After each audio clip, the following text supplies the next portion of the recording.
Everybody was waiting for the recovery to start, not really knowing what the recovery was going to look like.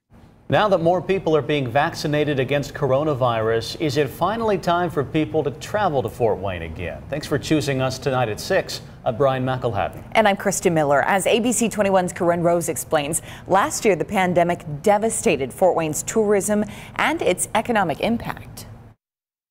The pandemic was devastating to our local convention and tourism industry. Dan O'Connell of Visit Fort Wayne says conventions and tourism in 2019 generated a record $800 million for the local economy. But in 2020, he says the coronavirus pandemic canceled thousands of local events, forced 2 hotels and many restaurants to close for good, and cost $500 million in economic losses.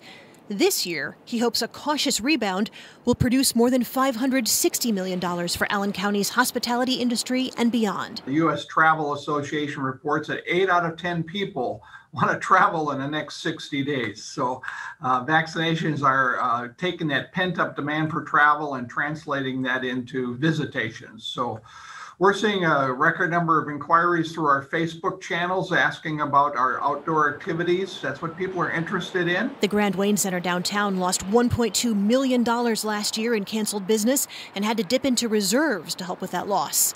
But the executive director says 25 conventions are already booked for August through December, and he's pleased the recovery hasn't been a slow rollout, but more like a light switch being flipped. We got to a point very quickly, thankfully, very thankfully, with the help of vaccinations and everything else, that people are feeling really comfortable now, not only booking meetings, but attending them. O'Connell says tourism's economic impact isn't limited to just organized events. Visitations are a lot of people who have seen our promotions and advertising, or actually a word of mouth, have heard a lot about how popular Fort Wayne has become because of its riverfront development, because of its festival, because of its restaurant scene.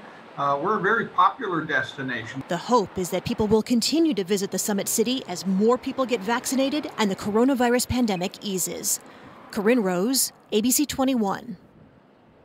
And if you're looking for some inspiration or a planning guide on what to do in Fort Wayne, you can go to this website, visitfortwayne.com.